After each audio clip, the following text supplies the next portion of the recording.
আস্থা আছে, বিশ্বাস আছে, শুভাকাংক্ষা আছে, তেখেতে সঠিক পথত দলটোক পৰিচালনা কৰিব বুলি আমি আশা কৰোঁ।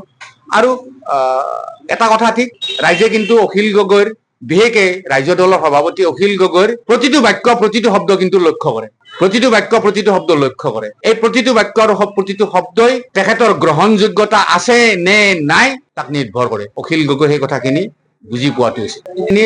সাধাৰণ জনতাই ব্যৰ্থক বুলি বিশ্বাস কৰি লয়, এই কথাখিনি দলীয় নেতৃত্বই অখিল গগৈ বুজি চোৱাটো উচিত। সদনৰ ভিতৰত তেখেতে যি ধৰণে সৰব হৈ পৰে মানুহৰ মৌলিক অসমৰ ৰাইজৰ মৌলিক সমস্যাবিলাক লৈ, বাহিৰত আহি পেলাই তাৰ যদি ওলোটা এটা আচৰণ কৰে, সেই কথাখিনি ৰাইজে ব্যৰ্থক বুলি বা বিপৰীত বুলি পেলাই তেওঁলোকে বিশ্বাস কৰিবলৈ লয়। গতিকে এই কথাখিনি অখিল গগৈয়ে ভাবি চোৱাটো উচিত। সময় কিন্তু খুব কম, মাত্ৰ এটা বছৰ। আমি মিত্ৰতা সন্দৰ্ভত মই দলৰ বাহিৰত গৈও কেতিয়াবা দলবিলাকক মই আহ্বান জনাইছো যে 126টা সমষ্টিত 126 গৰাকী প্ৰাৰ্থী সৰ্বসন্মতিক্ৰমে সমস্ত বিৰোধী দলবিলাকে একেলগ হৈ বাছি উলিয়াওক, নহলে কিন্তু গত্যন্তৰ নাই। কাৰণ এটা কথা ঠিক, ভূপেন বৰা হাৰিলেও লোকচান নাই, গৌৰৱ গগৈ হাৰিলেও লোকচান নাই, হিমন্ত বিশ্ব শৰ্মা হাৰিলেও লোকচান নাই, অখিল গগৈ হাৰিলেও লোকচান নাই, নৰেন্দ্ৰ মোদী হাৰিলেও লোকচান নাই। তেখেতসকলে পেঞ্চন পাব। সাধাৰণ ৰাইজৰ কি হব? এই কথাখিনিত আমাৰ অসমৰ, বিশেষকে অসমৰ বিৰোধী দলসমূহে উপলব্ধি কৰাটো উচিত। ৰাইজে বাৰম্বাৰ কৈ আছে যে একেলগ হওক, একেলগে একেলগে ফিল্ডলৈ যাওক, ৰাইজক বুজাওক আমি কি পৰিৱেশত আছো। আৰু সেই পৰিৱেশ যদি সলনি কৰিব নোৱাৰে দলবিলাকে 26ত আকৌ কিন্তু বিজেপিয়েই অসমত আকৌ শাসনভাৰ ল'ব। এইটো কিন্তু খাটাং কথা। আঁতৰি আহিবলৈ বাধ্য কৰোৱা হ'ল, আকৌ ৰাইজৰ দললৈ মই ঘূৰি যাবলৈ ইচ্ছা কৰা নাই। এইটো কিন্তু খাটাং। ৰাইজৰ দললৈ মই ঘূৰি নাযাওঁ, যিমানে যি নহওক। মই সিদিনাতে শেষ কৰি দিছো, বন্ধ কৰি দিছো। আজি আকৌ আপোনালোকে আজি সোধাৰ কাৰণে মই আকৌ কলো, মোক বাধ্য কৰোৱা হৈছে, ৰাইজৰ দলৰ এৰিবলৈ মোক বাধ্য কৰোৱা হৈছে। গতিকে পুনৰ ঘূৰি যোৱাৰ প্ৰশ্ন নাই। যদি ৰাজনীতি কৰো, উমৈহতীয়া স্বাৰ্থত ৰাজনীতি কৰিম, এইখিনি কথা। ৰাইজৰ দলৰ সন্দৰ্ভত মই কি কম মই নিজেই ভাবি পোৱা নাই। আজি 3 দিন আগত মই ৰাইজৰ দলৰ প্ৰাথমিক সদস্যৰ পৰা মই পদত্যাগ কৰিছো।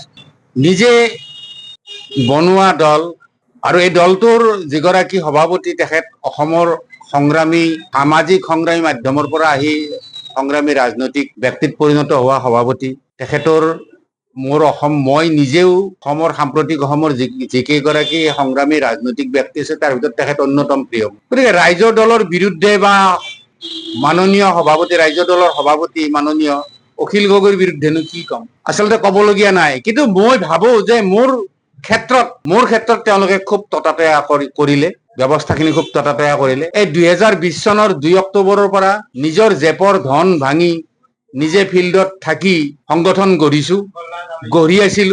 গঢ়িছিলো, তেখেতসকলে আঁতৰাই দিলে, মোক যাবলৈ বাধ্য কৰালে। সেইকাৰণে ভাবিছো যে তেখেতসকল সফল হওক। ৰাইজৰ দলত চাগে এতিয়া বহুত ভিৰ। তেখেতসকলে 2এজনকৈ আঁতৰাই আছে, তাৰে ভিতৰত মোকো আঁতৰাই দিলে।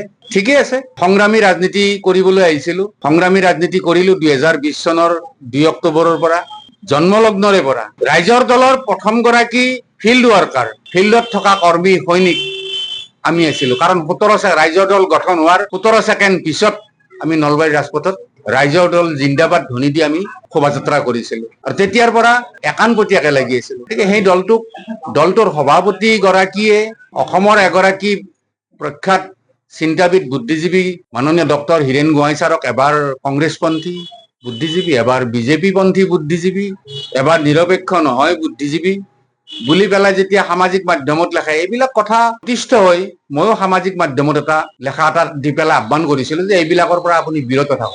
কাৰণ গোহাঁই ছাৰক হিমন্ত বিশ্ব শৰ্মায়ো সমালোচনা কৰে, আৰু আমাৰ ৰাইজৰ দলৰ সভাপতি গৰাকীও যদি সমালোচনা কৰে, পাৰ্থক্যটো কিহত থাকিব?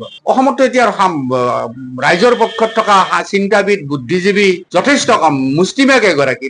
সেইসকলক যদি থকাখিনিকেই যদি আমি সমালোচনা কৰো, গৰিহণা দিওঁ, তেনেহলে ৰাইজৰ পক্ষত থাকিব কোন? ৰাইজৰ পক্ষত কোন থাকিব?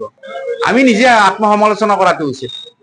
সেইকাৰণে ভাবিছো যে মোক যেতিয়া এই কথাখিনি কোৱা কাৰণে দলীয় অনুশাসন ভংগ হোৱা বুলি পেলাই যেতিয়া মোক তেখেতসকলে চৌকত জাননী দিছিল, তাৰ উত্তৰ মই দিছো। 3 ঘণ্টা পিছত দিছো। মোক মাত্ৰ 24 ঘণ্টা সময় দি পেলাই চৌকত জাননী দিছিল।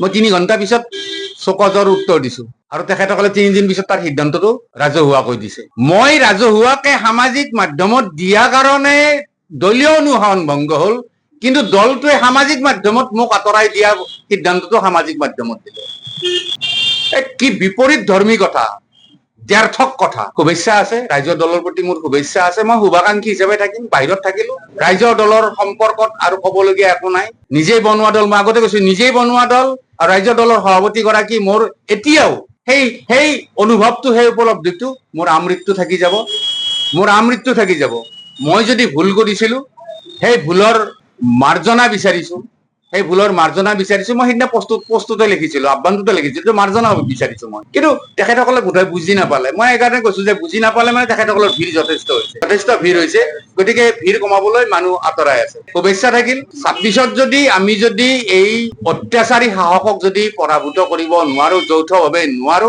ৰাইজৰ দলেও অকলে নোৱাৰে এই শাসকক পৰাভূত কৰিবলৈ আৰু বাকী দলবিলাকেও নোৱাৰে সকলে লগ হৈ 126টা সমষ্টিত সৰ্বসন্মতিক্ৰমে 126 গৰাকী প্ৰাৰ্থী বিচাৰি উলিয়াওক এতিয়া হয়তো আমি যুঁজিব পাৰিম আমি আজিও তাকে কামনা কৰিছো ৰাইজৰ দললৈ শুভেচ্ছা থাকিল মোৰ আজীৱন শুভেচ্ছা থাকিব তেখেতসকলৰ যাত্ৰাপথ তেখেতসকলৰ পথ চলি থাকক গতিশীলভাৱে চলি থাকক মই থাকো নাথাকো বেলেগ কথা দূৰৰ পৰা ভাল কাম হলে শুভাকাংক্ষা থাকিব বেয়া কাম হলে কেতিয়াবা সমালোচনা কৰিম বছ ইমানে